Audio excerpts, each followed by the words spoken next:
ಕಳೆ ಅಂತ ಹೇಳ್ತಾರೆ, ಅದು ಕಳೆ ಮನುಷ್ಯನಿಗೆ ಅದು ಭೂಮಿ ಕಳೆ ಅಲ್ಲ ಅದು. ಭೂಮಿಗೆ ನಾನು ಅಬ್ಸರ್ವ್ ಮಾಡಿದಾಗೆ ನಾವು 3 ವರ್ಷದಿಂದ ಇದ್ರಲ್ಲಿ ನನ್ನ ತೋಟದಲ್ಲಿ ಬರೋ ಕಳೆನಲ್ಲಿ ಬೇರೆ ಬೇರೆ ವೈವಿಧ್ಯತೆಗಳನ್ನ ಕಾಣ್ತಾ ಇದ್ದೀನಿ ನಾನು.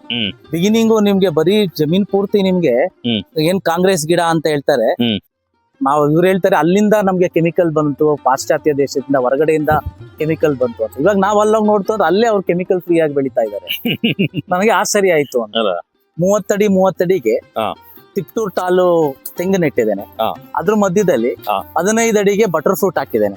ಮೆಕ್ಸಿಕನ್ ಬಲ್ಬ್ ವೆರೈಟಿ ಇದು ಬಟರ್ ಫ್ರೂಟ್ ಹಾಕಿದ್ದೇನೆ. ಈ ಸಾರಜನಕ ಫಿಕ್ಸ್ ಮಾಡೋದ್ರಲ್ಲಿ ಅಗಸೆ ತುಂಬಾ ಇಂಪಾರ್ಟೆಂಟ್ ರೋಲ್ ಪ್ಲೇ ಮಾಡುತ್ತೆ ಸರ್. ಇದು ಏನು ನಮ್ಗೆ ನೇಚರ್ ಅಲ್ಲಿ ಆಲ್ಮೋಸ್ಟ್ ಹೇಳ್ತಾರೆ ಸುಮಾರು 90% ಮೇಲೆ ನೇಚರ್ ಅಲ್ಲಿ ಸಾರಜನಕ ಹಾಗೆ ಅವೈಲಬಿಲಿಟಿ ಇರುತ್ತೆ. ಶಾರ್ಟ್ ಕಟ್ ಇಲ್ಲ ಕೃಷಿನಲ್ಲಿ. ಅದು ಟೈಮ್ ಆಗ್ಬೇಕು, ಮಳೆ ಆಗ್ಬೇಕು, ಬಿಸಿಲಾಗ್ಬೇಕು, ಅದಾದ್ಮೇಲೆ ನಿಮ್ಗೆ ಒಂದು ವಸಂತ ಕಾಲ ಬರಬೇಕು, ಹೂ ಅರಳಬೇಕು, ಅದರದ್ದೇ ಆದ ಟೈಮಿಗೆ ಕಾಯ್ಬೇಕು. ಸಂಪೂರ್ಣ ಸಹಜ ಕೃಷಿ ಯೂಟ್ಯೂಬ್ ಚಾನಲ್ನ ಎಲ್ಲ ವೀಕ್ಷಕರಿಗೂ ನಮಸ್ಕಾರ. ನಾನು ಶಿವಪ್ರಸಾದ್ ಮಲೆಬೆಟ್ಟು. ನಾನು ಮೈಸೂರು ಜಿಲ್ಲೆಯ ಟಿ ನರಸೀಪುರ ತಾಲೂಕಿನಲ್ಲಿದ್ದೇನೆ. ಕಳೆದ ಒಂದು 4-5 ದಿನದಿಂದ ಗುಂಪು ಬಾಳೆಯನ್ನು ಸಾವಯವ ರೀತಿಯಲ್ಲಿ ಹೇಗೆ ಮಾಡ್ಬೋದು ಅನ್ನುವಂಥ ನ್ಯಾಚುರಲ್ ಫಾರ್ಮರ್ ಲೋಕೇಶ್ರ ಬಗ್ಗೆ ಒಂದು ಅದ್ಭುತವಾಗಿರುವಂಥ ಸಂದರ್ಶನ ನೀವೆಲ್ಲರೂ ಕೂಡ ನೋಡಿದ್ದೀರಿ. ಇವತ್ತು ನಾನು ತೋರಿಸ್ತಿರುವಂಥದ್ದು, ಇದನ್ನು ದೂರದಿಂದ ನೋಡುವಾಗ ನನಗೆ ಆಶ್ಚರ್ಯ ಆಯಿತು. ದೂರದಿಂದ ಈ ತೋಟದ ಹತ್ರ ಬರಬೇಕಾದ್ರೆ ಈ ರೀತಿಯ ಕೋಡುಗಳನ್ನು ನೋಡಿದೆ. ನಾನು ದೂರದಿಂದ ನೋಡುವಾಗ ನುಗ್ಗೆ ಹಾಗೆ ಕಾಣ್ತಾ ಇತ್ತು, ಅದರ ಎಲೆಯು ಮರವು ಎಲ್ಲವೂ ಹಾಗೆ. ನಾನು ನುಗ್ಗೆ ಅಂತಲೇ ಅಂದ್ಕೊಂಡಿದ್ದೆ. ಅದಾದಮೇಲೆ ಇದನ್ನು ಒಣಗಿಸಿದಕ್ಕೆ ಹಾಕಿದಾಗ ನಾನು ಕೇಳಿದಾಗ ಇದು ಗೊತ್ತಾಯ್ತಿದ್ದು ಅಗಸೆ ಅಂತೇಳಿ. ಅಗಸೆಯ ಲಾಭಗಳೇನು, ಅಗಸೆ ಏನು ಉಪಯೋಗ ಅನ್ನುವಂಥದ್ದು ನನಗೆ ನಿಜವಾಗ್ಲೂ ಗೊತ್ತಿಲ್ಲ. ನಿಮಗೆ ಯಾರ್ಯಾರಿಗೆ ಗೊತ್ತಿದೆ ನೀವೆಲ್ಲರೂ ಕೂಡ ಕಮೆಂಟ್ ಮಾಡಿ ತಿಳಿಸಿ ಇದರ ಉಪಯೋಗ ಏನು ಅಂತೇಳಿ. ಇದನ್ನು ಇಡೀ ತೋಟದಲ್ಲಿ ಹಾಕಿದ್ದಾರೆ. ಅದು ಕೇವಲ ಹಾಕಿರುವಂಥದ್ದು ವ್ಯಾವಹಾರಿಕ ಅಥವಾ ವಾಣಿಜ್ಯ ದೃಷ್ಟಿಯಿಂದ, ಲಾಭದ ದೃಷ್ಟಿಯಿಂದ ಮಾತ್ರ ಅಲ್ಲ, ಅದರಿಂದಾಗಿ ತೋಟಕ್ಕೆ ವಿಶೇಷವಾಗಿರುವಂಥ ಗೊಬ್ಬರಗಳು ಸಾವಯವ ರೀತಿಯಲ್ಲಿ ಪೂರೈಕೆ ಆಗ್ತದೆ ಅನ್ನುವಂಥ ಸಂಗತಿಯನ್ನು ಅವರು ತಿಳಿಸಿದರು.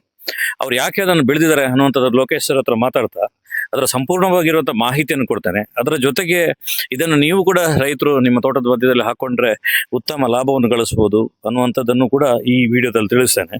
ಆ ಕಾರಣಕ್ಕೋಸ್ಕರ ಈ ವಿಡಿಯೋನ ನಿಮ್ಮ ಎಲ್ಲ ಸ್ನೇಹಿತರಿಗೆ ಶೇರ್ ಮಾಡಿ. ಬನ್ನಿ ಲೋಕೇಶ್ ಸರ್ ಅವ್ರ ಜೊತೆ ಮಾತುಕತೆ ಮಾಡ್ತಾ ಇದ್ರೆ ಸಂಪೂರ್ಣವಾಗಿರುವಂಥ ಮಾಹಿತಿಯನ್ನು ಪಡೆಯೋಣ. ನೋಡಿ ಸ್ನೇಹಿತರೆ, ಸುಭಾಷ್ ಪಾಳೇಕರ್ರ ಸಾವಯವ ಕೃಷಿಯಲ್ಲಿ ಪಂಚತರಂಗಣಿ ಅನ್ನುವಂಥದ್ದು ಇಂಪಾರ್ಟೆಂಟ್. ಅಂದರೆ 5 ಲೇಯರ್ಗಳು, ಬಿಸಿಲಿನ ಬೇಗೆಯನ್ನು ತಡೆಯುವಂಥದ್ದು, ಅದರ ಜೊತೆಗೆ ಸಾವಯವ ವಾತಾವರಣವನ್ನು ಕ್ರಿಯೇಟ್ ಮಾಡುವಂಥದ್ದು. ಈ ತೋಟದೊಳಗಡೆ ಬಂದಾಗ ನಾನು ನರಸೀಪುರ ತೋಟದ ನನಗೆ ಅನಿಸಿಲ್ಲ, ಇದೊಂದು ಮಲೆನಾಡದ್ದು, ನಮ್ಮ ಭಾಗದ್ದು ಯಾವುದೋ ಕೊಡಗಿದ್ದು ಸಕಲೇಶ್ಪುರ ಭಾಗದ ತೋಟದಂಗೆ ಅನಿಸ್ತು. ಅಂಥದ್ರಲ್ಲಿ ಎಲ್ಲ ಆ ಮಲೆನಾಡಿನ ಭಾಗದ ವೆರೈಟಿ ಫ್ರೂಟ್ಸ್ಗಳು, ಹಣ್ಣುಗಳೆಲ್ಲವಿದೆ.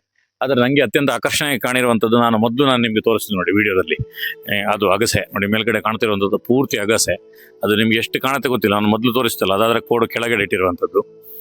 ಸರ್, ಇದೊಂದು ನಾನು ಫಸ್ಟ್ ಟೈಮ್ ನೋಡ್ತಾ ಇರುವಂಥದ್ದು ಈ ತೋಟ. ನಿಜವಾಗ್ಲೂ ನೀವು ನನ್ನನ್ನು ಕರ್ಕೊಂಬಂದಾಗ ನಾನು ನುಗ್ಗೆ ಇರ್ಬೋದು ಅಂತ ಅಂದ್ಕೊಂಡೆ. ಅದಾದ್ಮೇಲೆ ನನಗೆ ನೀವು ಹೇಳಿದ್ರಿ ಅಗಸೆ ಅಂತೇಳಿ. ಏನು ಸರ್ ವಿಶೇಷ ಇದ್ರದ್ದು? ಇದನ್ನು ಯಾವ ಕಾರಣಕ್ಕೋಸ್ಕರ ಈ ರೀತಿ ಬೆಳೆಸ್ತಿದ್ರಿ? ಅಗಸೆ ನಾನು ಮೊದಲು ಹೇಳಿದಂಗೆ ನಮ್ದು ಯಾವುದೇ ಒಂದು ಗಿಡ ಬೆಳಿಬೇಕು ಅಂದ್ರೆ ಬೇಕಾಗಿರೋದು 3 ಅಂಶಗಳು ಬೇಕು: ಸಾರಜನಕ, ಪೊಟ್ಯಾಶ್ ಮತ್ತೆ ಫಾಸ್ಫರಸ್. ಈ ಸಾರಜನಕ ಫಿಕ್ಸ್ ಮಾಡೋದ್ರಲ್ಲಿ ಅಗಸೆ ತುಂಬಾ ಇಂಪಾರ್ಟೆಂಟ್ ರೋಲ್ ಪ್ಲೇ ಮಾಡುತ್ತೆ ಸರ್. ಇದು ಏನು ನಮ್ಗೆ ನೇಚರ್ ಅಲ್ಲಿ ಆಲ್ಮೋಸ್ಟ್ ಹೇಳ್ತಾರೆ ಸುಮಾರು 90% ಮೇಲೆ ನೇಚರ್ ಅಲ್ಲಿ ಸಾರಜನಕ ಹಾಗೆ ಅವೈಲಬಿಲಿಟಿ ಇರುತ್ತೆ. ಬಟ್ ಗಿಡಗಳು ಅದನ್ನ ಡೈರೆಕ್ಟ್ ಆಗಿ ತಗೊಳ್ಲಿಕ್ಕೆ ಆಗಲ್ಲ. ಬಟ್ ಏನಿದೆ ಈ ಅಗಸೆ, ಇದೇ ಫ್ಯಾಮಿಲಿಗೆ ಸೇರಿದ್ದ ನುಗ್ಗೆ,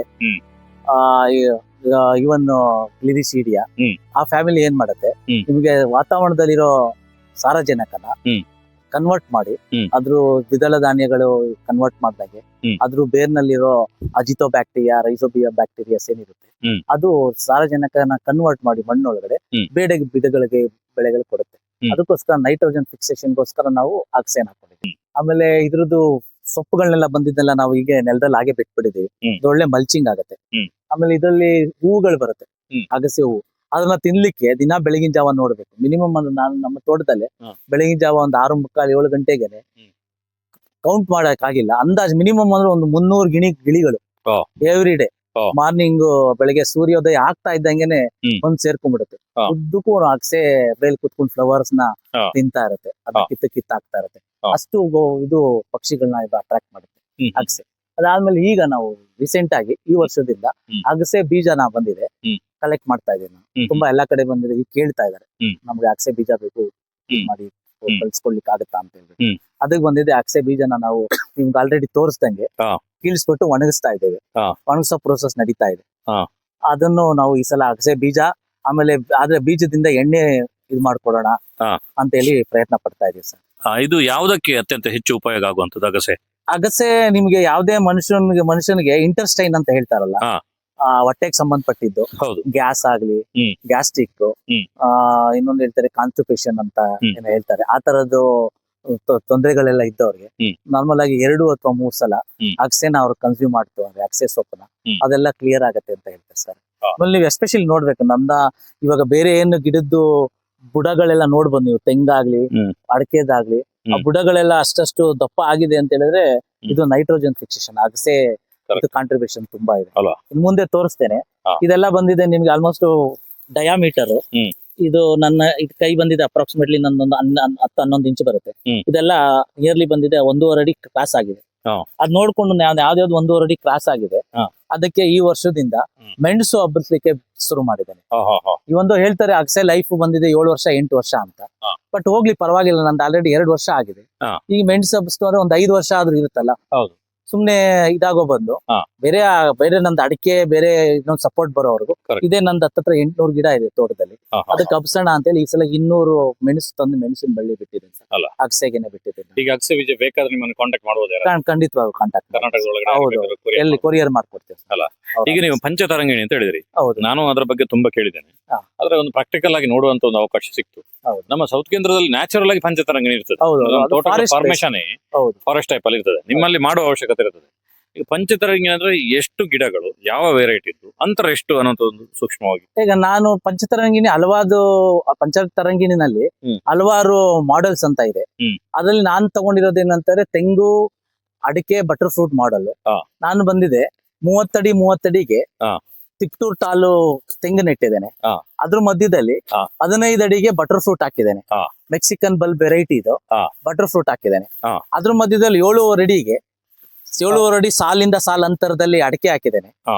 ಆಮೇಲೆ ಗಿಡದಿಂದ ಗಿಡಕ್ಕೆ ಅಡಿಕೆ ಬಂದಿದೆ 8 ಅಡಿ ಬಿಟ್ಟಿದ್ದೇನೆ. ಹಾ. ಅದು ಹಾಕೊಂಡಿದ್ದೇನೆ, 3 ಲೇಯರ್ ಆಯ್ತು. ಹ್ಮ್. 4ನೇ ಲೇಯರ್ ಬಂದಿದೆ ಇವಾಗ ಕೋಕೋ ಹಾಕಿದ್ದೇನೆ. ಹ್ಮ್. ಈಗ ಕೋಕೋ. ತಾನೇ ಮೊನ್ನೆ ಈಗ 2 ಮಂತ್ಸ್ ಆಗಿದೆ. ಹಾ. ಈಗ ತಾನೇ ಕೋಕೋ ಹಾಕಿದ್ದೇನೆ. ಹಾ. ಈಗ 4 ಲೇಯರ್ ಕಂಪ್ಲೀಟ್ ಆಯ್ತು. ಹೌದು. ಇನ್ನು 5ನೇ ಲೇಯರ್ ಮಾಡಿಲ್ಲ ನಾನು. ಹಾ. ಪಂಚತರಂಗಿ 5ನೇ ಲೇಯರ್ ಪ್ರಾಬಬ್ಲಿ 5ನೇ ಲೇಯರ್ ಯಾವ್ದಾಗಿರ್ಬೇಕು ಅಂದ್ರೆ ಅದಕ್ಕೆ ಬಿಸಿಲೇ ಬೇಕಾಗಿಲ್ಲ, ಹಾ. ನೆರಳಲ್ಲಿ ಬೆಳೆಯುವಂತ ಬೆಳೆ ಆಗಿರ್ಬೇಕು. ಹಾ. ಅದಕ್ಕೆ ಬಂದಿದೆ ನಾನು ಅರಿಶಿನ ಪ್ಲಾನ್ ಮಾಡ್ತಾ ಇದ್ದೇನೆ, ಅರಿಶಿನ ಮತ್ತೆ ಶುಂಠಿ. ಹಾ. ಅದನ್ನ ಪ್ಲಾನ್ ಮಾಡ್ತಾ ಇದ್ದೇನೆ ನಾನು. ಆತರ ಪ್ಲಾನ್ ಪಂಚತರಂಗಿ ಆತರ ಪ್ಲಾನ್ ಮಾಡ್ಕೊಂಡಿದ್ದೇನೆ ನಾನು. ಹಾ. ಅದ್ರಲ್ಲಿ ಆವಾಗ ಚೆನ್ನಾಗಿ ಬರುತ್ತಲ್ಲ. ಹೌದು. ಅದ್ರ ಮಧ್ಯದಲ್ಲಿ ಒಂದು ಗಮನಿಸಿದ್ ನಾನು, ಹಾ. ನೀವು ಮಧ್ಯದಲ್ಲಿ ಈ ರೀತಿ ಕಣಿಗಳನ್ನು ತೆಗೆದಿದ್ರಿ, ಹೌದು. ಅದಕ್ಕೆ ಫುಲ್ ಸಾವಯವ ತ್ಯಾಜ್ಯಗಳನ್ನು ಹಾಕಿದ್ರಿ. ಹೌದು. ಏನ್ ಕಾನ್ಸೆಪ್ಟ್ ಇದು? ನಾರ್ಮಲ್ ಆಗಿ ನಾನು ಈ 3 ವರ್ಷದಲ್ಲಿ ನಾನು ಸ್ಟಡಿ ಮಾಡಿದಾಗೇನೆ ಹಾ. ನನಗೆ ಏನು 2023ರಲ್ಲಿ ಹಾ. ವೈಟ್ ಫ್ಲೈಸ್ ಅಂತ ಎಲ್ಲಾ ಕಡೆನೂ ಬಂತು. ಹಾ. ತೆಂಗಿನ ಮರಕ್ಕೆ. ಹಾ. ಅದೇ ತರ ನಮ್ಮ ಮರಕ್ಕೂ ಬಂತು ವೈಟ್ ಫ್ಲೈಸ್. ಹ್ಮ್. ಅವಾಗ ನಾನು ನೋಡಿದಂಗ ಅದು ನಾರ್ಮಲ್ ಆಗಿ ನಿಮ್ಗೆ ಮಳೆಗಾಲ ಮುಗಿದು ಹ್ಮ್. ಇನ್ನೇನು ಮಳೆಗಾಲ ಮುಗೀತು ಅಂತ 15-20 ದಿನಕ್ಕೇನೆ ವೈಟ್ ಫ್ಲೈ ಸ್ಟಾರ್ಟ್ ಆಯ್ತು ತೆಂಗಿನ ಮರದಲ್ಲಿ. ಹ್ಮ್. ಅವಾಗ ಅನ್ನಿಸ್ತು ನನಗೆ, ಈ ಮಳೆಯಲ್ಲಿ ಯಾವ್ದು ಗಿಡಗಳ ಹತ್ರ ನೀರ್ ಜಾಸ್ತಿ ನಿಲ್ಲುತ್ತೆ, ಹ್ಮ್. ಭೂಮಿ ಯಾವ್ದು ನೀರ್ ಬಸಿಯಕ್ ಆಗಿರಲ್ಲ, ಹ್ಮ್. ಅದ್ರ ಜಾಸ್ತಿ ನೀರ್ ನಿಂತಿರುತ್ತೆ, ಹ್ಮ್. ಅಲ್ಲಿ ಬಂದಿದೆ ನೀರು ಫಂಗಸ್ ಫಾರ್ಮೇಟ್ ಆಗಿ, ಹಾ. ಅಲ್ಲಿ ಕಾಯಿಲೆ ಕನ್ವರ್ಟ್ ಸ್ಟಾರ್ಟ್ ಆಗ್ತಾ ಇದೆ ಅಂತ. ಹಾ. ಅದಕ್ಕೋಸ್ಕರ ನಾನು ಯೋಚನೆ ಮಾಡಿ ನೆಕ್ಸ್ಟ್ ಮಳೆ ಬರೋಷ್ಟ್ರೊಳಗಡೆ ಇದು ರಿಪೀಟ್ ಆಗ್ಬಾರ್ದು ಅಂತ ಹಾ. ನಾನು 2 ತೆಂಗಿನ ಮರದ ಮಧ್ಯದಲ್ಲಿ ಹಾ. ಒಂದೊಂದು 2 ಅಡಿ ಅಗಲ, ಹ್ಮ್. 2.5 ಅಡಿ ಆಳ, ಹ್ಮ್. ಇದಕ್ಕೆ ಟ್ರೆಂಚ್ ಗಳು ಮಾಡಿಸ್ಕೊಂಡಿದ್ದೇನೆ. ಹ್ಮ್. ಈ ಟ್ರೆಂಚ್ ಇಂದ ಏನಾಗುತ್ತೆ ಅಂದ್ರೆ ಜಾಸ್ತಿ ಬಂದಿದ್ ನೀರು ಮಳೆ ಹ್ಮ್. ಆ ಟ್ರೆಂಚ್ ಒಳಗೆ ಕಲೆಕ್ಟ್ ಆಗ್ಬಿಡುತ್ತೆ, ಹ್ಮ್. ಮರದ ಹತ್ರ ಉಳ್ಕೊಳ್ಳಲ್ಲ. ಹ್ಮ್. ಅದು ಟ್ರೆಂಚ್ ಒಳಗೆ ಬಸಿ ಕಾಲುವೆ ಅನ್ನೋ ತರ ಅಲ್ಲಿ ಬಂದ್ಬಿಟ್ಟು ಟ್ರೆಂಚ್ ಒಳಗಡೆ ನೀರ್ ನಿಂತ್ಕೊಳ್ಳುತ್ತೆ. ಹಾ. ಅದು ನಿಮ್ಗೆ ಕಾಯಿಲೆ ಒಂದು ತಪ್ಪಿತು. ಹಾ. ಆಮೇಲೆ ಗಿಡಕ್ಕೆ ಅದು ಆಹಾರ ಬೇರು ದೂರ ಬೆಳೆಯೋದ್ರಿಂದ ಹಾ. ಅದಕ್ಕೆ ನೀರ್ ಬೇಕು ಅಂತ ಅವಶ್ಯಕತೆ ಬಂದಾಗ ಈ ಟ್ರೆಂಚ್ ಕಡೆಯಿಂದ ಅದು ಬೇರು ಬೆಳೀತಾ ಬಂದು ನೀರ್ನ ತಗೊಳುತ್ತೆ, ತಿಳ್ಕೊಳ್ಳುತ್ತೆ. ನೀರ್ನ ಎಳ್ಕೊಳ್ಳುತ್ತೆ. ಹಾ. ಆಮೇಲೆ ಈ ಟ್ರೆಂಚ್ ನಲ್ಲಿ ನಾನು ಈಗ ಬಾಳೆಯಿಂದ ತೆಂಗಿಂದ ಬರೋ ತ್ಯಾಜ್ಯಗಳೆಲ್ಲ ಬಂದಿದೆ, ಹಾ. ನಾನು ಟ್ರೆಂಚ್ ಅಲ್ಲಿ ಹಾಕ್ಬಿಡ್ತೇನೆ. ಹಾ. ಅದು ಕಾಂಪೋಸ್ಟ್ ಆಗೋದಕ್ಕೆ ಅನುಕೂಲ ಆಗುತ್ತೆ. ಹ್ಮ್. ಅಲ್ಲೇ ನನಗೆ ಎರೆಹುಳು ತೊಟ್ಟಿ ತರಾನು ಆಗುತ್ತೆ ಅದು. ಹಾ. ನಾನು ಜೀವಾಮೃತ ಕೊಡ್ಬೇಕಾದ್ರೆ ಅದ್ರ ಮೇಲೆ ಒಂದು ಲೇಯರ್ಗೆ ಹಾ. ಅದ್ರ ಮೇಲೆ ಕೂಡ ಒಂದು ಜೀವಾಮೃತ ನಾನು ಸುರ್ಕೊಂಡು ಹೋಗ್ತೇನೆ. ಅದು ಹಾ, ಹಾ. ಅದ್ರೊಳಗಡೆ ಇರೋ ಕಾಂಪೋಸ್ಟ್ ಆಗೋ ಪ್ರೋಸೆಸ್ ನ ಹಾ. ಅದನ್ನ ಸ್ಪೀಡ್ ಅಪ್ ಮಾಡುತ್ತೆ. ಅಲ್ಲ. ಆ ರೀತಿ ಎಲ್ಲ ಅನುಕೂಲ ಇದೆ. ಟ್ರೆಂಚ್ ಮಾತ್ರ ಬಂದಿದೆ ನಾನು ಹೇಳೋದೇನಂದ್ರೆ ತೋಟಗಾರಿಕೆನಲ್ಲಿ ತುಂಬಾ ಮುಖ್ಯವಾದ ಪಾತ್ರ ವಹಿಸುತ್ತೆ. ಅಲ್ಲ. ಟ್ರೆಂಚ್ ತುಂಬಾ ಕಾಯಿಲೆಗಳನ್ನು ಕೂಡ ಅವಾಯ್ಡ್ ಮಾಡ್ಬೋದು ನೀವು ಕರೆಕ್ಟ್. ಟ್ರೆಂಚ್ ಮಾಡೋದ್ರಿಂದ. ಹೌದು. ಒಂದ್ಸಲ ಮಾಡಿಬಿಟ್ಬಿಟ್ರೆ ಹ್ಮ್. ನನಗ್ ತಿಳಿದಂಗೆ ಇನ್ನು ಒಂದು 15 ವರ್ಷ ಅಂತೂ ಮೋಸ ಇಲ್ಲ. ಅಲ್ಲ. ನಿಧಾನವಾಗಿ ಮಣ್ಣು ಸವಿತಾ ಬಂದು ಏನಾರ ಟ್ರೆಂಚ್ ಮುಚ್ಕೊಂತು ಅಂದ್ರೆ ಹ್ಮ್. ಆಮೇಲೆ 15 ವರ್ಷ ಆದ್ಮೇಲೆ ಇನ್ನೊಂದ್ಸಲ ಟ್ರೆಂಚ್ ಮಾಡ್ಕೊಂಡ್ರೆ ಆಯ್ತು. ಅಲ್ಲ. 15 ವರ್ಷ ಒಂದ್ಸಲ ಮಾಡಿದ್ರೆ ಒಂದು 10-15 ವರ್ಷಕ್ಕಂತೂ ಪ್ರಾಬ್ಲಮ್ ಇರಲ್ಲ. ಏನ್ ಅಲ್ಲಿವರೆಗೂ ನೀವು ತ್ಯಾಜ್ಯಕ್ಕೆ ಒಂದು ದಾರಿ ಆಯ್ತು, ಹೌದು. ಅಲ್ಲೇ ಗೊಬ್ಬರ ಆಯ್ತು. ಹೌದು. ಆಮೇಲೆ ನೀರಿಂದು ಸಮಸ್ಯೆ ಏನಿದೆ ನೀರಿಂದ ಬರುವಂತ ಅತಿಯಾದ ನೀರಿಂದ ಆಗ ಕಾಯಿಲೆಗಳಿಗೆ ಇದಕ್ಕೆಲ್ಲ ಬಂದಿದೆ, ಅದೊಂದು ಸೊಲ್ಯೂಷನ್ ಆಯ್ತು. ಇಲ್ಲ, ಇದು ನಾನು ಕಳೆ ಅಂತ ಹೇಳ್ತಾರೆ, ಅದು ಕಳೆ ಮನುಷ್ಯನಿಗೆ, ಅದು ಹ್ಮ್. ಭೂಮಿ ಕಳೆ ಅಲ್ಲ ಅದು. ಹ್ಮ್. ಭೂಮಿಗೆ ನಾನು ಅಬ್ಸರ್ವ್ ಮಾಡಿದಾಗೆ ನಾವು 3 ವರ್ಷದಿಂದ ಇದ್ರಲ್ಲಿ ನನ್ನ ತೋಟದಲ್ಲಿ ಬರೋ ಕಳೆನಲ್ಲಿ ಬೇರೆ ಬೇರೆ ವೈವಿಧ್ಯತೆಗಳನ್ನ ಕಾಣ್ತಾ ಇದ್ದೀನಿ ನಾನು. ಹ್ಮ್. ಬಿಗಿನಿಂಗು ನಿಮ್ಗೆ ಬರೀ ಜಮೀನ್ ಪೂರ್ತಿ ನಿಮ್ಗೆ ಹ್ಮ್. ಏನ್ ಕಾಂಗ್ರೆಸ್ ಗಿಡ ಅಂತ ಹೇಳ್ತಾರೆ, ಹ್ಮ್. ಪಾರ್ಥೇನಿಯಮೇ ಇರ್ತಿತ್ತು. ಹ್ಮ್. ಈಗ ಕಳೆನಲ್ಲಿ ಬೇರೆ ಬೇರೆ ಸೊಪ್ಪುಗಳು ನಾನು ಕಾಣ್ತಾ ಇದ್ದೀನಿ. ಕೆಲವು ಹಣ್ಣುಗಳು ಬಡಂತದಿದೆ, ಹಾ. ಸುಂಡಕಾಯಿ ಅಂತ ಹೇಳ್ತಾರೆ, ಹಾ. ಬೇರೆ ಸೊಪ್ಪುಗಳು ಸ್ಟಾರ್ಟ್ ಆಗಿದೆ, ಗೆಣಕೆ ಸೊಪ್ಪು ಸ್ಟಾರ್ಟ್ ಆಗಿದೆ. ಹ್ಮ್. ಆತರ ಭೂಮಿಗೆ ಅದ್ರ ಮೇಲೆ ಏನ್ ಬೆಳೆಸ್ಕೊಬೇಕಾಗಿದೆ, ಏನ್ ನ್ಯೂಟ್ರಿಷನ್ ಫ್ಯಾಕ್ಟರ್ಸ್ ಲಾಸ್ ಇದೆ ಅಂತ ನೋಡ್ಕೊಂಡು ಅದಕ್ಕೆ ಬೇಕಾದ ಕಳೆ ಬೆಳೆಯುತ್ತೆ ಅನ್ಸುತ್ತೆ. ಓಹೋ. ಅದಕ್ಕೆ ನಾನೇನ್ ಮಾಡ್ತೇನೆ ಅಂದ್ರೆ ಇದನ್ನ ಬಿಟ್ಟಿರ್ತೇನೆ. ಭೂಮಿ ನನಗೆ ಉದ್ದೇಶ ಏನಂದ್ರೆ ಎಕ್ಸ್ಪೋಸ್ ಆಗ್ಬಾರ್ದು, ಹಾ. ಡೈರೆಕ್ಟ್ ಆಗಿ ಸನ್ಲೈಟ್ ಗೆ, ಹಾ. ಬಿಸಿಲಿಗೆ ಡೈರೆಕ್ಟ್ ಆಗಿ ಇದಾಗಬಾರ್ದು, ಹಾ. ತಾಕ್ಬಾರ್ದು. ಅದಕ್ಕೋಸ್ಕರ ಈ ಕಳೆ ಬಿಟ್ಟಿರ್ತೇನೆ. ಹಾ. 2 ತಿಂಗಳಿಗೆ ಒಂದ್ಸಲ ನಾನೇ ಇದನ್ನ ಹಾ. ಬ್ರಷ್ ಕಟರ್ ಅಲ್ಲಿ ಇದ್ ಮಾಡ್ಬರ್ತೇವೆ, ಕಟ್ ಮಾಡ್ಬರ್ತೇವೆ. ಹಾ. ಅದು ವಾಪಸ್ ಅಲ್ಲೇ ಭೂಮಿಗೆನೆ ಒಳ್ಳೆ ಮಲ್ಚಿಂಗ್ ಆಗುತ್ತೆ. ಹಾ. ಅದು ನಿಧಾನವಾಗಿ ಹೋಗ್ತಾ ಹೋಗ್ತಾ ಫಾಸ್ಫರಸ್ ಕನ್ವರ್ಟ್ ಆಗುತ್ತೆ. Correct. ಅದಕ್ಕೆ ಮಲ್ಚಿಂಗ್ ಗೋಸ್ಕರ ಬಿಟ್ಕೊಂಡಿರ್ತೇನೆ, ಲೈವ್ ಮಲ್ಚಿಂಗ್ ತರ ಆಗುತ್ತೆ. ಆಹಾ. ಅದಕ್ಕೋಸ್ಕರ ನಾನು ಬಿಟ್ಕೊಂಡಿರ್ತೇನೆ ಇದನ್ನ. ಹಾ. ಅದ್ ನೋಡ್ಕೊಂಡಿದ್ದು ಒಂದ್ ಟೈಮ್ ಬಂದಿಸಂಗ ತುಂಬಾ ಹೈಟ್ ಆಯ್ತು ಅಂದಾಗ ಹ್ಮ್. ಅದನ್ನ ಬ್ರಷ್ ಕಟರ್ ಹಾಕಿ ಹ್ಮ್. ಕಟ್ ಮಾಡಿ ಅಲ್ಲೇ ವಾಪಸ್ ಅಲ್ಲೇ ಮಲ್ಚ್ ಮಾಡ್ಬಿಡ್ತೀವಿ. ಆಹಾ. ಅದಕ್ಕೆ ನೀವು ಫಿಲಂ ಇಂಡಸ್ಟ್ರಿಯಲ್ಲಿ ಇದ್ದವರು, ಹ್ಮ್. ಬೇರೆ ಬೇರೆ ಕ್ಷೇತ್ರದಲ್ಲಿ ಟ್ರಾವೆಲರ್ ಆಗಿ ಸುಮಾರು ಜಗತ್ತಿನ ಒಂದು 15-20 ದೇಶಗಳಿಗೆ ಸುತ್ತಾಡಿ ಎಲ್ಲ ಬರ್ತಿದ್ದವರೆಲ್ಲ, ತಕ್ಷಣಕ್ಕೆ ಫೈನಲ್ ಆಗಿ ಹೇಗೆ ಕೃಷಿಗೆ ಬಂದ್ರು? ಇಲ್ಲ, ನಾನು ಹೇಳ್ದಂಗೆ 2019 ನಾನು ನನ್ನ ವೈಫ್ ಸಂಗೀತ ಯುರೋಪ್ ಟ್ರಾವೆಲ್ ಮಾಡಿದ್ವಿ. ಹ್ಮ್. ಯುರೋಪ್ ಟ್ರಾವೆಲ್ ಮಾಡಿದ್ವಿ ಅನ್ನೋದ್ರಲ್ಲಿ ಅಲ್ಲಿ ಎಸ್ಪೆಷಲಿ ನಾವು ಸ್ವಲ್ಪ ಕಂಟ್ರಿ ಸೈಡ್ ಟ್ರಾವೆಲ್ ಮಾಡಿದ್ವಿ. ಹ್ಮ್. ಅಲ್ಲಿ ನೀವು ಇಟಾಲಿ ಆಗ್ಲಿ, ಹ್ಮ್. ಈವನ್ ಯಾವ್ದೋ ಪೋಲೆಂಡ್ ಆಗ್ಲಿ, ಹ್ಮ್. ಆಮೇಲೆ ಲಿಸ್ಬೆನ್, ಹ್ಮ್. ಅಲ್ಲೆಲ್ಲ ಟ್ರಾವೆಲ್ ಮಾಡಿದಾಗ, ಹ್ಮ್. ಪೋರ್ಟೋನಲ್ಲಿ ಎಲ್ಲ ಟ್ರಾವೆಲ್ ಮಾಡಿದಾಗ ಕಂಟ್ರಿ ಸೈಡ್ ರೈತರು ಜಾಗಗಳಿಗೆ ಅಲ್ಲೆಲ್ಲ ಟ್ರಾವೆಲ್ ಮಾಡಿದ್ವಿ. ಹ್ಮ್. ಅಲ್ಲಿ ಅವರು ಕೃಷಿ ಮಾಡ್ತಾ ಇದ್ದಿದ್ದ ಪದ್ಧತಿ ಎಲ್ಲ ನೋಡಿದ್ವಿ ನಾವು. ಹ್ಮ್. ಅವರು ಆಮೇಲೆ ನಾವು ನೋಡಿದಾಗ ಕೆಲವೆಲ್ಲ ಅಲ್ಲಿ ನಾವು ಇವ್ರು ಹೇಳ್ತಾರೆ ಅಲ್ಲಿಂದ ನಮ್ಗೆ ಕೆಮಿಕಲ್ ಬಂತು, ಪಾಶ್ಚಾತ್ಯ ದೇಶದಿಂದ ಹೊರಗಡೆಯಿಂದ ಕೆಮಿಕಲ್ ಬಂತು ಅಂತ. ಇವಾಗ ನಾವ್ ಅಲ್ಲೋಗಿ ನೋಡ್ತಂದ್ರೆ ಅಲ್ಲೇ ಅವ್ರು ಕೆಮಿಕಲ್ ಫ್ರೀ ಆಗಿ ಬೆಳೀತಾ ಇದಾರೆ. ನನಗೆ ಆಶ್ಚರ್ಯ ಆಯ್ತು ಅಂತ. ಅಲ್ಲ. ಇವರೆಲ್ಲ ಬಂದು ಅಲ್ಲಿಂದ ಕೆಮಿಕಲ್ ಅವ್ರು ಅವ್ರಿಗೆ ದೂರ ಹಾಕೋದು. ಅವರು ಅಂತ ಹೇಳ್ತಾರೆ. ಹಾ. ಅಲ್ಲಿ ನಾವು ಹೋಗಿ ರೈತರ ಜೊತೆ ನಾವೆಲ್ಲ ಓಡಾಡಿದಾಗ, ಅಲ್ಲಿನ ಇದ್ರಲ್ಲಿ ಒಳಗಡೆ ನಾವು ಅವ್ರ ಹತ್ರ ಎಲ್ಲ ಮಾತಾಡಿಸಿದಾಗ ಇದ್ ಮಾಡಿದಾಗ ಅವರು ಆಲ್ಮೋಸ್ಟ್ ನ್ಯಾಚುರಲ್ ಆಗಿ ಬೆಳೀತಾ ಇದಾರೆ, ಇದ್ ಮಾಡ್ತಾರೆ. ಅದ್ ನೋಡಿದಾಗ ಆಕ್ಚುಲಿ ಒಂದು ಒಲವು ಕೂಡ ಬಂತು. ನಾವು ಯಾಕೆ ನಮ್ಮ ಬಾಯಿನಲ್ಲಿ ಹೇಳೋ ಬದಲು ಹ್ಮ್. ಅವ್ರು ಬೆಳೀತಾ ಇದಾರೆ, ಇವ್ರು ಬೆಳೀತಾ ಇದಾರೆ ಅಂತ ಹೋಗುತ್ತೆ. ನಾವೇ ಯಾಕೆ ಮಾಡ್ಬಿಟ್ಟು ತೋರಿಸ್ಬಾರ್ದು, ಹ್ಮ್. ನಮ್ಮ ಇದರಲ್ಲಿ ನಮ್ ಕಾಂಟ್ರಿಬ್ಯೂಟ್ ಯಾಕೆ ಮಾಡಬಾರ್ದು ಹ್ಮ್. ಅಂತ ಹೇಳಿ ನಾವು ಅದೇ ಟೈಮ್ಗೆ 2019 ಮುಗಿಸ್ಕೊಂಡು ಬಂದು ಹ್ಮ್. 2020 ಪ್ಯಾಂಡಮಿಕ್ ಸ್ಟಾರ್ಟ್ ಆಯ್ತು. ಹ್ಮ್. ಅವಾಗ ನಗರದಲ್ಲಿ ಇದ್ದಂತ ಎಲ್ಲಾ ಸುಮಾರು ಉದ್ಯಮಗಳಿಗೆ, ಇಂಡಸ್ಟ್ರೀಸ್ಗೆಲ್ಲ ಎಫೆಕ್ಟ್ ಆಯ್ತು. ಹ್ಮ್. ನಾನು ಅಡ್ವರ್ಟೈಸ್ಮೆಂಟ್ ಟೆಲಿವಿಷನ್ ಮೀಡಿಯಾದಲ್ಲಿ ಇದ್ರಿಂದ ಹ್ಮ್. ನಮ್ಮ ರೈಲ್ವೆ ಡಿಪಾರ್ಟ್ಮೆಂಟ್ ಬಂದಿದೆ 150 ದಿನ ಆಲ್ಮೋಸ್ಟ್ ಇಂಡಿಯನ್ ರೈಲ್ವೇಸ್ ಕ್ಲೋಸ್ ಆಯ್ತು. ಹ್ಮ್. ಅವಾಗ ಏನಕ್ಕೆ ನಾವು ಅನ್ಕೊಂಡಿದ್ದ ಕನಸು ಕೂಡ ನೇಚರ್ ನಮ್ಮನ್ನ ಕರಿತಾ ಇದೆ, ಹ್ಮ್. ಏನಕ್ಕೆ ಸ್ಟಾರ್ಟ್ ಮಾಡಬಾರ್ದು, ಹ್ಮ್. ಹೋಗಿ ಸ್ಟಾರ್ಟ್ ಮಾಡುವ ಅಂತ ಹೇಳಿ ಹ್ಮ್. 2021 ಹ್ಮ್. ನಾವು ಹಂಗೆ ಏನು ಸಾವಯವ ಕೃಷಿ ಕ್ಷೇತ್ರಕ್ಕೆ ಹ್ಮ್. ಅವಾಗ ನಾವು ಕೂಡ ಎಂಟ್ರಿ ಆದ್ವಿ ಸರ್. ಸರ್, ಒಂದು ಫಿಲಂ ನೋಡ್ಲಿಕ್ಕೆ ಹೋಗ್ಬೇಕಾದ್ರೆ ಹೊರಗಡೆಯಿಂದ ಪೋಸ್ಟರ್ ನೋಡುವಾಗ, ಟೀಸರ್ ನೋಡುವಾಗ, ಟ್ರೈಲರ್ ನೋಡುವಾಗ ಒಂದ್ ಟೈಪ್ ಅಲ್ಲಿ ಇಮ್ಯಾಜಿನೇಷನ್ ಬರುತ್ತೆ. ಹ್ಮ್. ಫೈನಲ್ ಆಗಿ ಪಿಕ್ಚರ್ ನೋಡಿದ ಮೇಲೆ ಇಷ್ಟೇನಂತ ಅನ್ಸುತ್ತೆ, ಅಥವಾ ವಾವ್ ಅಂತ ಇದಕ್ಕಿಂತ ಸೂಪರ್ ಇತ್ತು ಅಂತ ಅನ್ಸುತ್ತೆ. ಹಾ. ಹಾಗೆ ಕೃಷಿ ಅನ್ನುವಂಥದ್ದು ಹೊರಗಿನ ನೋಡುವಾಗ ನೀವು ಒಂದು ಪುಸ್ತಕದ ಬೈಂಡ್ ಇದ್ದಾಗೆ, ಹೊರಗಿನ ಪೇಜ್ ಇದ್ದಾಗೆ, ಹ್ಮ್. ಆದ್ರೆ ಒಳಗಡೆ ಹೋದಾಗ ಅಗಾಧವಾಗಿರುವಂತ ಸಬ್ಜೆಕ್ಟ್ಗಳಿರ್ತದೆ. ಅಲ್ಲಿ ಸೋಲು ಆಗ್ಬೋದು, ಗೆಲುವು ಆಗ್ಬೋದು. ಅಂಥದ್ರಲ್ಲಿ ನೀವು 4-5 ವರ್ಷದಿಂದ ಈಗ ಇದ್ರೊಳಗಡೆಗೆ ಬಂದು ಇದರಲ್ಲಿ ಫುಲ್ ಇನ್ವಾಲ್ವ್ ಆಗಿದ್ದೀರಿ. ಒಟ್ಟಾರೆಯಾಗಿ ಈ ಕೃಷಿಯನ್ನು ನೋಡುವಾಗ, ಮತ್ತೆ ಇಷ್ಟರವರೆಗೆ ನೀವು ಕೃಷಿ ಬಗ್ಗೆ ಕೇಳ್ತಿರ್ಬೋದು, ರೈತರೆಲ್ಲ ಆತ್ಮಹತ್ಯೆ ಮಾಡ್ಕೊಳ್ತಾರೆ, ಕೃಷಿಕರು ಸತ್ತೇ ಹೋದ್ರು, ಅವ್ರದ್ದೆಲ್ಲ ಕಥೆನೆ ಕೈದಾಯ್ತು ಅಂತೆಲ್ಲ ಚರ್ಚೆಗಳು ನಡೀತಾ ಇತ್ತು. ಅದರ ಮಧ್ಯದಲ್ಲಿ ನಿಮ್ಮ ಅನುಭವ 5 ವರ್ಷದ್ದು ಕೃಷಿ ಶುರು ಆದ್ಮೇಲೆ ಹೇಗಿದೆ? ಕೃಷಿ ನಾನು ಹೇಳ್ತೀನಿ, ನಾನು ಒಂದು ಟ್ರಾವೆಲರ್ ಆಗಿ ಹ್ಮ್. ನಾನು ನೋಡ್ದಂಗೆ ಹೇಳ್ತೀನಿ, ಡೆಸ್ಟಿನೇಷನ್ ಗಿಂತ ಜರ್ನಿ ಎಕ್ಸ್ಪೀರಿಯನ್ಸ್ ತುಂಬಾ ನೀವು ಅನುಭವಿಸ್ಬೇಕು ಅಂತ ಹೇಳಿ, ಡೆಸ್ಟಿನೇಷನ್ ಜೊತೆಗೇನೆ ಹ್ಮ್. ಜರ್ನಿ ಕೂಡ ಎಂಜಾಯ್ ಮಾಡ್ಬೇಕು ಅನ್ನೋ ಹ್ಮ್. ನನ್ನ ಈ 3 ವರ್ಷದ ಇದರಲ್ಲಿ ನಾನು ಪ್ರತಿ ಕ್ಷಣನೂ ಅನುಭವಿಸಿದ್ದೇನೆ. ಹ್ಮ್. ತುಂಬಾ ಚೆನ್ನಾಗಿದೆ ಹ್ಮ್. ಪ್ರತಿಯೊಂದು. ಆಮೇಲೆ ಬೇರೆಯವ್ರು ನೀವು ಹೇಳ್ದಂಗೆ ಅದು ಅವ್ರವ್ರ ವೈಯಕ್ತಿಕ ಕಮಿಟ್ಮೆಂಟ್ಗಳಿರ್ಬೋದು, ಹ್ಮ್. ಅವ್ರವ್ರ ಎಫರ್ಟ್ ಇರ್ಬೋದು. ಹ್ಮ್. ನನಗೆ ಪರ್ಸನಲ್ ಆಗಿ ಮಣ್ಣು ಅಂತ ಇದೆಯಲ್ಲ, ಹ್ಮ್. ನಾನು ಭೂಮಿಗೆ ಏನ್ ಎಫರ್ಟ್ ಹಾಕಿದ್ದೀನಿ ಹ್ಮ್. ಅದು ನನಗೆ ವಾಪಸ್ಸು ಎಕನಾಮಿಕಲಿ ಕೂಡ ಹ್ಮ್. ಮೋಸ ಅಂತೂ ಮಾಡಿಲ್ಲ. ಹ್ಮ್. ನಾನು ಅದನ್ನ ಹೇಳ್ಬಲ್ಲೆ. ಹ್ಮ್. ನಾನು ಬಿಗಿನಿಂಗ್ ಎಕ್ಸ್ಪೆಕ್ಟೇಷನ್ ಮಾಡ್ಕೊಳ್ಬೇಕಾದ್ರೆ ನಿಮ್ದು ಒಂದು ನಿಯಮಿತ ಇಟ್ಕೊಳ್ಬೇಕು. ಹ್ಮ್. ನಾವು ಕೃಷಿಯಿಂದ ಹ್ಮ್. ನಾನು ಇದು ಬರುತ್ತೆ, ಇಷ್ಟು 5 ಡಿಜಿಟ್ಸ್ ಲಕ್ಷ ಬರುತ್ತೆ, ಕೋಟಿ ಬರುತ್ತೆ ಅಂತ ಹ್ಮ್. ಬಿಗಿನಿಂಗ್ ನೀವು ಎಕ್ಸ್ಪೆಕ್ಟೇಷನ್ ಜಾಸ್ತಿ ಇಟ್ಕೊಂಡ್ರೆ ನಿಮ್ಗೆ ನಿರಾಸೆ ಆಗುತ್ತೆ. ಹ್ಮ್. ಅದಕ್ಕೆ ಮುಂಚೆ ನಾನು ಗೊತ್ತಿತ್ತು, ನಾನು ತೋಟಗಾರಿಕೆ ಇದು ಮಾಡ್ತಾ ಇದ್ದೇನೆ. ಹ್ಮ್. ನಂದು ಒಂದು ತೆಂಗು ಹಾಕಿದ್ಮೇಲೆ 4-5 ವರ್ಷ ಆದ್ಮೇಲೆ ಬರುವಂತದ್ದು. ಹ್ಮ್. ನಂದೊಂದು ಬಟರ್ ಫ್ರೂಟ್ 4 ವರ್ಷ ಆದ್ಮೇಲೆ ಅದು ಈಲ್ಡ್ ಕೊಡೋದು. ಹ್ಮ್. ಮಧ್ಯದಲ್ಲಿ ಬಾಳೆ ಬಂದಿದೆ 2 ವರ್ಷ ಆದ್ಮೇಲೆ ನಾನು ಈಲ್ಡಿಂಗ್ ಸ್ಟಾರ್ಟ್ ಆಗುತ್ತೆ. ಅದಕ್ಕೆ ತಕ್ಕನಾಗಿ ನಾವು ಶೈಲಿನ ರೂಪಿಸ್ಕೊಂಡ್ವಿ. ಅದ್ರ ತಕ್ಕನಾಗಿ ಇದನ್ನ ಇನ್ವೆಸ್ಟ್ಮೆಂಟ್ ನ ಪ್ಲಾನ್ ಮಾಡ್ಕೊಂಡ್ವಿ ಸರ್. ಆ ಇದರಲ್ಲಿ ನನ್ನ ಎಕ್ಸ್ಪೆಕ್ಟೇಷನ್ಗೆ ನಿರಾಸೆ ಆಗಿಲ್ಲ. ಆಮೇಲೆ ಇನ್ನೊಂದು ನಾನು ಖುಷಿಯಿಂದ ಕಲ್ತಿದ್ದೆ ಅಂದ್ರೆ ತಾಳ್ಮೆ. ಇದು ನಿಮ್ಗೆ ಖುಷಿ ನಿಮಗೆ ಬಂದಿದ್ರೆ ತುಂಬಾ ತಾಳ್ಮೆ ಕಲ್ಸುತ್ತೆ. ಅದ್ರದ್ದು ಆದ ಟೈಮ್ ಆಗ್ಬೇಕು, ಸೀಸನ್ ಆಗ್ಬೇಕು, ನೀವು ಕಾಯ್ಲೇಬೇಕು. ಇದು ನೀವು ಬೇರೆ ಯಾವುದೇ ರೀತಿನಲ್ಲಿ ನಿಮ್ಗೆ ಫಾಸ್ಟ್ ಟ್ರ್ಯಾಕ್ ಇಲ್ಲ, ಅಡ್ಡದಾರಿ ಎಲ್ಲ ಇದು ಶಾರ್ಟ್ ಕಟ್ ಇಲ್ಲ ಕೃಷಿನಲ್ಲಿ. ಅದ ಟೈಮ್ ಆಗ್ಬೇಕು, ಮಳೆ ಆಗ್ಬೇಕು, ಬಿಸಿಲಾಗ್ಬೇಕು, ಅದಾದ್ಮೇಲೆ ನಿಮ್ಗೆ ಒಂದು ವಸಂತ ಕಾಲ ಬರ್ಬೇಕು, ಹೂ ಅರಳಬೇಕು, ಅದರದ್ದೇ ಆದ ಟೈಮ್ ಕಾಯ್ಬೇಕು. ನಿಮ್ಗೆ ಪೇಶನ್ಸ್ ಕಲ್ಸ್ಕೊಡುತ್ತೆ. ನನಗೆ ವೈಯಕ್ತಿಕವಾಗಿ ಪೇಶನ್ಸ್ ಕಲ್ಸ್ಕೊಡಿದೆ ಕೃಷಿಗೆ ಬಂದ್ಮೇಲೆ. ಆತರ ನೀವು ಎಕ್ಸ್ಪೆಕ್ಟೇಷನ್ ಏನಾದ್ರು ಬಿಗಿನಿಂಗ್ ನೀವು ಇಟ್ಕೊಂಡು ಬಂತು ಅಂದ್ರೆ ನಿರಾಸೆ ಆಗ್ಬೋದು. ಅದು ಬಿಟ್ಟು ಮೊದ್ಲಿಂದ ನೀವು ಒಂದು ಮೈಂಡ್ ನ ಫಿಕ್ಸ್ ಮಾಡ್ಕೊಂಡು ಈಗ ಆಗ್ಬೋದು, ಮಾಡೋಣ ಪರವಾಗಿಲ್ಲ ಅಂತ ಬಂದ್ರೆ ನಿಮ್ಗೆ ಯಾವ ರೀತಿ ನಿರಾಶೆನೂ ಆಗಲ್ಲ. ಅದಕ್ಕೆ ತಕ್ಕನಾಗಿ ನೀವು ಎಕನಾಮಿಕಲ್ಸ್ ಕೂಡ ಪ್ಲಾನ್ ಮಾಡ್ಕೊಂಡಿರ್ತೀರಿ. ದುಡ್ಡು ಕಾಸಿನ ವ್ಯವಸ್ಥೆ ಕೂಡ ಈಗ ಬರುತ್ತೆ. ಈ ಟೈಮಲ್ಲಿ ನಾನು ಈಗ ಮಾಡ್ತಾ ಇದೀನಿ ಇನ್ವೆಸ್ಟ್ಮೆಂಟ್ ಅಂತ ಏನಾದ್ರು ತಗೊಂಡ್ರೆ ಏನ್ ROI ಅಂತ ಅನ್ಕೊಳ್ತೀರಲ್ಲ, ರಿಟರ್ನ್ ಆನ್ ಇನ್ವೆಸ್ಟ್ಮೆಂಟ್ ಅಂತ ಅನ್ಕೊಂಡು ಬಿಗಿನಿಂಗ್ ಪ್ಲಾನ್ ನಲ್ಲೇ ಕೂಡ ಮಾಡ್ಕೊಳ್ತಾ. ಇವಾಗ ನಾನು ಮಾಡ್ತಾ ಇದೀನಿ 6 years ಆದ್ಮೇಲೆ 5 years ಆದ್ಮೇಲೆ ನಾನು ರಿಟರ್ನ್ ಆಫ್ ಇನ್ವೆಸ್ಟ್ಮೆಂಟ್ ಸ್ಟಾರ್ಟ್ ಆಗುತ್ತೆ ಅಂತ ಆತರ ಪ್ಲಾನ್ ಮಾಡ್ಕೊಂಡಿದ್ರೆ ನಿರಾಸೆ ಆಗೋದಿಲ್ಲ ಸರ್. ಅವಾಗ ನೀವ್ ಹೇಳ್ದಂಗೆನೆ ಸೂಸೈಡ್ ಆಗ್ಲಿ, ಇನ್ನೊಂದಾಗ್ಲಿ, ಡಿಪ್ರೆಷನ್ ಆಗ್ಲಿ, ಅದಕ್ಕೆಲ್ಲ ಅವಕಾಶ ಇರಲ್ಲ. ನೀವು ಕ್ರಾಫ್ಟ್ ಮಾಡ್ಕೊಳ್ಳೋದು ಸರ್. ಅದನ್ನು ಕೂಡ ನೀವು ಹೆಂಗೆ ನೀವು ಇದನ್ನ ರಚಿಸ್ಕೊಳ್ತೀರಾ, ಫೈನಾನ್ಷಿಯಲ್ ಆಗ್ಲಿ, ಅದಕ್ಕೆ ತಕ್ಕನಾಗೆ ಅವಶ್ಯಕತೆ ಇರಲ್ಲ, ಅದ್ರ ಮೇಲೆ ಡಿಪೆಂಡ್ ಆಗುತ್ತೆ ಸರ್. ನೀವು ನನಗೆ ವೈಯಕ್ತಿಕವಾಗಿ ನಿರಾಸೆ ಆಗಿಲ್ಲ ಸರ್. ನೀವು ಹೊರದೇಶಕ್ಕೆಲ್ಲ ಟೂರ್ಗೆ ಹೋದ ಅಂತ ಹೇಳಿ, ಟೂರ್ಗೆ ಹೋಗೋರು ಕ್ಯಾಪಿಟಲ್ಗಳಿಗೆ, ದೊಡ್ಡ ದೊಡ್ಡ ಸಿಟಿಗಳಿಗೆ, ಇನ್ಯಾವುದೋ ಸ್ಟಾರ್ ಹೋಟೆಲ್ಗಳಿಗೆ ಹೋಗ್ತಾರೆ ಬರ್ತಾರೆ ಅಂತ. ನೀವು ನನ್ನ ಹತ್ರ ಮಾತಾಡಿದಾಗ ಹಳ್ಳಿಗಳಿಗೆ ಹೋದ್ರಿ, ಅಲ್ಲಿ ಸಾಮಾನ್ಯ ಮನೆಗಳಲ್ಲಿ ನಿಂತ್ರಿ, ರೈತರ ಜೊತೆ ಮಾತುಕತೆ ಮಾಡಿದ್ರಿ ಅಂತ ಹೇಳಿದ್ರಿ. ಈಗ ನಮ್ಮ ರೈತರು ಅಂತ ನಾವು ಮಾತಾಡ್ಲಿಕ್ಕೆ ಹೋಗಿ ಸರ್ ಇದೆಲ್ಲ ಆಗೋ ಕೆಲಸ ಅಲ್ಲ, ಯಾರು ಮಾಡ್ತಾರೆ ಸರ್ ಕೃಷಿ, ಎಲ್ಲ ಸತ್ತು ಹೋಗ್ಬೇಕು, ಹಾಗೆ ಹೀಗೆ ನೆಗೆಟಿವ್ ಏನಾದ್ರೂ ಒಂದು ದೊಡ್ಡ ಡಿಕ್ಷನರಿಗಳಿದ್ರೆ ನಮ್ಮ ರೈತರನ್ನ ಹುಡುಕಿದ್ರೆ ಸಾಕು, ನೀವು ಡಿಕ್ಷನರಿ ಬರೀಬಹುದು ನೆಗೆಟಿವ್ಗಳ ಬಗ್ಗೆ.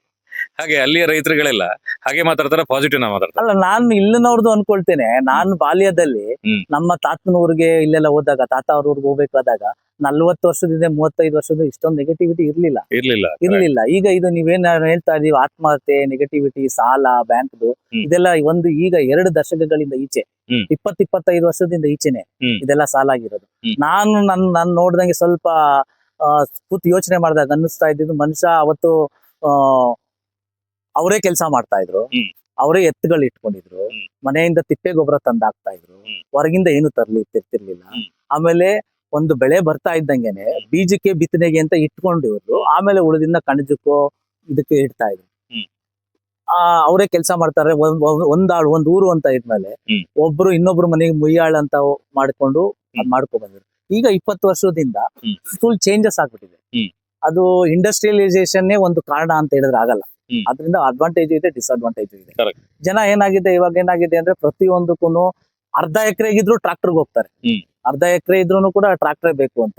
ಮನೇಲಿ ಇದ್ದಿದ್ದು ಎತ್ತುಗಳಿಲ್ಲ, ಎಲ್ಲಾರು ಮೇಂಟೆನೆನ್ಸ್ ಕಷ್ಟ, ಅದು ಇದು ಅಂತ ಹೇಳ್ಬಿಟ್ಟು ತೊಳೆಯೋರಿಲ್ಲ, ಹಸು ಕೊಟ್ಟಿಗೆ ಸಾರಿಸೋರಿಲ್ಲ ಅಂತ ಹೇಳಿ ಎತ್ತುಗಳನ್ನೆಲ್ಲ ಒಬ್ರು ಕಾಣ್ತಾ ಇಲ್ಲ. ಇದು ಮೊದ್ಲು ಬಂದಿದೆ ಅಟ್ಲೀಸ್ಟ್ 3 ಮನೆ ರೈತ ಇದ್ದಾನೆ ಅಂದ್ರೆ ಒಂದು ಜೊತೆ ಎತ್ತಾದ್ರು. ಇವತ್ತು ಒಂದು 50 ಮನೆ ಇರುವಂತ ಊರ್ನಲ್ಲಿ 1 ಅಥವಾ 2 ಜೊತೆ ಎತ್ತು ಸಿಕ್ಬೋದಷ್ಟೇ. ಎಲ್ಲ ಟ್ರಾಕ್ಟರ್ ಮಯ ಆಗ್ಬಿಟ್ಟಿದೆ. ಆದ್ರಿಂದ ಆತರ ಎಲ್ಲ ನೀವು ಕಮಿಟ್ಮೆಂಟ್ ಪ್ರತಿಯೊಂದು, ನೀವು ಒಂದು ಅರ್ಧ ಎಕರೆ ಟ್ರಾಕ್ಟರ್ ನೀವು ಉಳಿಸೋದಕ್ಕೆ ಅಂತ ಒಂದ್ಸಲ ಬಂತು ಅಂದ್ರೆ ಅಲ್ಲಿ 1,500 ರೂಪಾಯಿ ಹೋಯ್ತು ಅಂದ್ರೆ ಅಲ್ಲಿಂದನೇ ಸ್ಟಾರ್ಟ್ ಆಗುತ್ತೆ ಖರ್ಚು. ಆಮೇಲೆ ಬಿತ್ತನೆ ಇವ್ರು ಇಟ್ಕೊಂತ ಇಲ್ಲ, ಅದನ್ನು ಹೋಗಿ ಮತ್ತೆ ಎಲ್ಲೋ ಆಗ್ರೋ ಸೆಂಟರ್ ಅಲ್ಲೋ ಹೈಬ್ರಿಡ್ ಸೆಂಟರ್ ಅಲ್ಲೋ ಅಲ್ಲಿಂದ ತರಬೇಕು, ಅದು ದುಡ್ಡು. ಅದ್ ತಂದ ಹಾಕದ್ಮೇಲೆ ಅದಕ್ಕೆ ಬಿಗಿನಿಂಗ್ ನಲ್ಲೇನೆ NPK ಕೊಡು, ಗೊಬ್ಬರ ಕೊಡು ಅಂತ ಹೇಳ್ಬಿಟ್ಟು ಅದೂನು ಇದು. ಆಮೇಲೆ ಮುಖ್ಯ ಇನ್ನೊಂದೇನಂದ್ರೆ, ಒಂದು ಗೊಬ್ಬರನ ಮೊದ್ಲು ಆದ್ರೆ ಬಂದಿದೆ ತಿಪ್ಪೆ ಅನ್ನೋದು ಒಂದು ಮರದ ನೆರಳಲ್ಲಿ ಇಟ್ಕೊಂಡು ತಿಪ್ಪೆನ ಕ್ಲೀನ್ ಆಗಿ ಇಟ್ಕೊಂತಾರೆ. ತಿಪ್ಪೆನ ಲಕ್ಷ್ಮಿ ಅನ್ನೋ ತರ ನೋಡ್ತಾ ಇದ್ರು ಮೊದ್ಲು ಪ್ರತಿ ಮನೆಯಲ್ಲಿ. ಈಗ ನಾನ್ ನೋಡ್ದಂಗೆ ತಿಪ್ಪೆ ಎಲ್ಲೂ ಕೂಡ ಒಂದು ಇದ್ರ ಜಾಗದಲ್ಲಿ ಇಟ್ಕೊಂಡೇ ಇಲ್ಲ, ಎಲ್ಲ ರೋಡ್ ನಲ್ಲಿ ಚೆಲ್ಬಿಡ್ತಾರೆ. ನನಗೆ ಫಸ್ಟ್ ಟೈಮ್ ಒಬ್ಬರಿಂದ ಗೊಬ್ಬರ ತಂದಾಗ ಅನುಭವ ಆಗಿದೆ ನನಗೇನೆ. ಪ್ಲಾಸ್ಟಿಕ್ ಸಿಕ್ಕಿದೆ ಅದ್ರಲ್ಲಿ, ಗೊಬ್ಬರದೊಳಗಡೆ ಪೇಪರ್ ಸಿಕ್ಕಿದೆ, ಅದೆಲ್ಲ. ಅವ್ರಿಗೆ ಏನಂದ್ರೆ ತಿಪ್ಪೆ ಗೊಬ್ಬರ ಅನ್ನೋದು ಜಸ್ಟ್ ಒಂದು ಕಮರ್ಷಿಯಲ್ ಇದಾಗಿದೆ. ಅದಕ್ಕೆ ಮೊದ್ಲಿದ್ದು ಒಂದು ಸ್ಪಿರಿಚುಯಾಲಿಟಿ ಆಗ್ಲಿ, ಒಂದು ದೈವಿಕ ಭಾವನೆ ಆಗ್ಲಿ, ಅದನ್ನು ಸ್ವಲ್ಪ ಕಳ್ಕೊಂಡಿದ್ದಾರೆ ಅಂತ ಅನ್ನಿಸ್ತು. ಬರೀ ವ್ಯವಸಾಯ ಅನ್ನೋದು ಒಂದು ದುಡ್ಡು ಕಾಸಿನ ವ್ಯವಹಾರ ಅನ್ನೋ ತರ ಇದಾಗಿದೆ. ಮೊದ್ಲು ಬಂದಿದೆ ಒಂದು ಪಾರ್ಟ್ ಆಫ್ ಅವ್ರದ್ದು ಜೀವನದ ಒಂದು ಲೈಫ್ ಸ್ಟೈಲ್ ಆಗಿತ್ತು, ಒಂದು ಜೀವನ ಶೈಲಿ ಆಗಿತ್ತು. ಈಗ ಅದನ್ನು ಕೂಡ ಒಂದು ಪ್ರೊಫೆಷನ್ ಅನ್ನೋ ತರ, ಬೇರೆಯವ್ರಿಗೆ ಒಂದು ಪ್ರೊಫೆಷನ್ ಅನ್ನೋ ತರ ಒಂದು ಯಾವುದೇ ಒಂದು ಅಟ್ಯಾಚ್ಮೆಂಟ್ ಇರಲ್ಲ, ಎಮೋಷನಲ್ ಅಟ್ಯಾಚ್ಮೆಂಟ್ ಇರಲ್ಲ. ಅದಕ್ಕೆ ಮುಂಚೆ ಬಂದಿದೆ ರೈತನಿಗೆ ಅದರ ಭೂಮಿ, ಹಸು, ಅದ್ರ ಬಗ್ಗೆ ಅದೊಂದು ಅಟ್ಯಾಚ್ಮೆಂಟ್ ಇತ್ತು. ಈಗ ಈ 2 ದಶಕದಲ್ಲಿ ಅಟ್ಯಾಚ್ಮೆಂಟ್ ಸುಧಾ ಕಮ್ಮಿ ಆಗ್ತಾ ಇದೆ ಅನ್ಸುತ್ತೆ. ಅದು ಇದೆಲ್ಲದಕ್ಕೂ ಒಂದು ಕಾರಣ ಇದ್ರೂ ಇರ್ಬೋದು. ಕರೆಕ್ಟ್. ನೀವು 50% ಆನ್ಸರ್ ಮಾಡಿದ್ರಿ, ಇನ್ನು 50% ಮಾಡಿಲ್ಲ. ಫಾರಿನ್ ರೈತರದ್ದು ಹೇಗಿದೆ ಮೈಂಡ್ ಸೆಟ್ ಅಂತ? ಫಾರಿನ್ ರೈತರಿಗೆ ಅಲ್ಲಿ ನಾನು ನೋಡ್ದಂಗೆ ಅಲ್ಲಿ ಪಾಪ್ಯುಲೇಷನ್ ತುಂಬಾನೇ ಕಮ್ಮಿ ಇತ್ತು. ಹಾ. ನಾನು ನೋಡ್ದಾಗೆ ಒಬ್ಬರ ಹತ್ರ ಮಿನಿಮಮ್ ಅಂತ ಹೇಳಿದ್ರು ಹೆಕ್ಟೇರ್ ಲೆಕ್ಕ ಅಲ್ಲಿ ಹಾ. ನಮ್ಗೆ ಏನ್ ಹೇಳ್ತಾರೆ 2.5 ಎಕರೆ ಬಂದಿದೆ 1 ಹೆಕ್ಟೇರ್. ಹೌದು. ಒಬ್ಬೊಬ್ರು ಮಿನಿಮಮ್ ಅಂದ್ರೆ 100-120 ಹೆಕ್ಟೇರ್ಸ್ ಅವರು ಮೆಷಿನರಿ ಮೇಲೆ ಹೋಗಿದ್ದಾರೆ. ಬಟ್ ಅಲ್ಲ ಮೆಷಿನರಿಯಲ್ಲಿ ಹೋದ್ರು ಕೂಡ ಕೆಮಿಕಲ್ ಮೇಲೆ ಹೋಗಿಲ್ಲ. ಇವಾಗ ನಾನು ಹೇಳೋದಂದ್ರೆ ಇವಾಗ ನಿನ್ಗೆ ಲೇಬರ್ ಸಿಕ್ಲಿಲ್ಲ ಅಂತ ಹೇಳ್ಬಿಟ್ಟು ಇಲ್ಲಿ ಒಂದು ಹುಳಿ ಮಜ್ಜಿಗೆ ಹೊಡಿಬೇಕು, ಜೀವಾಮೃತ ಹೊಡಿಬೇಕು ಅಂತ ಹೇಳಿದ್ರೆ ನೀನು ಇವಾಗ್ಲೂ ನೀನು ಟೆಕ್ನಾಲಜಿ ಅಡಾಪ್ಟ್ ಮಾಡ್ಕೋ. ಡ್ರೋನ್ ಅಲ್ಲಿ ತಗೋ ಬಂದ್ಬಿಟ್ಟು ನೀನು ಹುಳಿ ಮಜ್ಜಿಗೆ ಹೊಡಿ, ಡ್ರೋನ್ ಟೆಕ್ನಾಲಜಿ ಯೂಸ್ ಮಾಡ್ಕೋ. ಡ್ರೋನ್ ಅಲ್ಲಿ ನೀನು ಗಂಜುಳ ಹೊಡಿರಿ. ನೀವು ಗಂಜುಳನೇ ಹೊಡಿದೇನೆ ನೀವು ಸ್ಪ್ರೇ ನಲ್ಲಿ ಬೆನ್ನು ಕಟ್ಕೊಂಡ್ಬಿಟ್ಟು ನೀವು ಸ್ಪ್ರೇ ಹೊಡಿತು ಅಂದ್ರೆ ಆ ಸ್ಪ್ರೇ ಮಾಡೋನ್ಗೂ ಲೈಫ್ ಪ್ರಾಬ್ಲಮ್, ಗಿಡಗಳಿಗೂ ಪ್ರಾಬ್ಲಮ್, ಭೂಮಿಗೂ ಆತಂಕ, ಆಮೇಲೆ ಅದನ್ನ ತಿಂದವರು ಅವ್ರಿಗೂ ಪ್ರಾಬ್ಲಮ್. ನೀವು ಹಳೆ ಸಿಸ್ಟಮ್ ನ ಇಟ್ಕೊಳ್ಳಿ, ಹಳೇದ್ನ ಸೂತ್ರಗಳನ್ನ ಇಟ್ಕೊಳ್ಳಿ, ಅದಕ್ಕೆ ಹೊಸ ಟೆಕ್ನಾಲಜಿ ಬೇಕಾದ್ರೆ ಅಡಾಪ್ಟ್ ಮಾಡ್ಕೊಳ್ಳಿ. ಅಲ್ಲಿ ಆತರ ಮಾಡಿದ್ದಾರೆ, ಹಳೆ ಪ್ರಿನ್ಸಿಪಲ್ ನ ಇಟ್ಕೊಂಡಿದ್ದಾರೆ. ಮೆಷಿನರೀಸ್ ನ ಅದು ಪಾಪ್ಯುಲೇಷನ್ ಕಮ್ಮಿ ಇರೋದ್ರಿಂದ ಮೆಷಿನರೀಸ್ ಜಾಸ್ತಿ ಮಾಡ್ಕೊಂಡಿದ್ದಾರೆ. ಬಟ್ ಕೆಮಿಕಲ್ಸ್ ಕಮ್ಮಿ, ಕೆಮಿಕಲ್ಸ್ ಇಲ್ವೇ ಇಲ್ಲ ಅಂತ ಹೇಳ್ಬೋದು ಕೆಲವೆಲ್ಲ ಅವ್ರದೇ ಆದ. ಬಟ್ ಅದೆಲ್ಲ ನನ್ಗನ್ಸಿದ್ರೆ ಅವ್ರು ಏಷಿಯನ್ಸ್ ಇಂದ ಅವ್ರು ಮೈಗ್ರೇಟ್ ಮಾಡ್ಕೊಂಡಿದ್ದಾರೆ ಕೆಲವು ವಿಷಯಗಳು. ನಮ್ಮವರು ಅವ್ರದ್ದು ಕೆಮಿಕಲ್ಸ್ ನ ತಗೊಂಡು ನಮ್ಮನ್ನ ಕಳ್ಸಿಕೊಟ್ಬಿಟ್ಟಿದ್ದಾರೆ. ಆತರ ಅನ್ಸುತ್ತೆ ನನಗೆ ನಾನು ನೋಡಿದಾಗ. ಎಸ್ಪೆಷಲಿ ಇಟಾಲಿನಲ್ಲಿ ಹೊರಗಡೆ ವ್ಯಾಲಿಗಳಲ್ಲಿ ಹೋದಾಗ ಅಲ್ಲಿ ಅವ್ರದ್ದು ಅಷ್ಟು ದೊಡ್ಡ ಗ್ರೇಪ್ ಯಾರ್ಡ್ಸ್, ಅಲ್ಲಿನ ವೈನ್ ಯಾರ್ಡ್ಸ್ ಅದೆಲ್ಲ ನೋಡಿದಾಗ ಇದ್ ಮಾಡಿದಾಗ ಆಗ ಅದೇ ಅನ್ಸಿದೆ. ತುಂಬಾ ಲೆಸ್ ಕೆಮಿಕಲ್ಸ್ ಇದೆ. ಓಕೆ ಸರ್, ಒಂದು ಅತ್ಯುತ್ತಮವಾಗಿರುವಂತಹ ಮಾಹಿತಿಯನ್ನು ಕೊಟ್ಟಿದ್ದೀವಿ, ಧನ್ಯವಾದಗಳು. Thank you. ಇಲ್ಲಿವರೆಗೂ ಬಂದು ನೀವು ಅಲ್ಲಿಂದ ತಮ್ಮ ತುಂಬಾ ಉಪಯುಕ್ತವಾದ ಟೈಮ್ನ ಇಲ್ಲಿಗೆ ನನಗೆ ಏನು ಜನಗಳಿಗೆ ವಿಷಯ ತಿಳಿಸೋದ್ರಲ್ಲಿ ತಾವು ಸ್ಪೆಂಡ್ ಮಾಡಿದ್ದೀರಾ, ತಮಗೂ ಧನ್ಯವಾದ.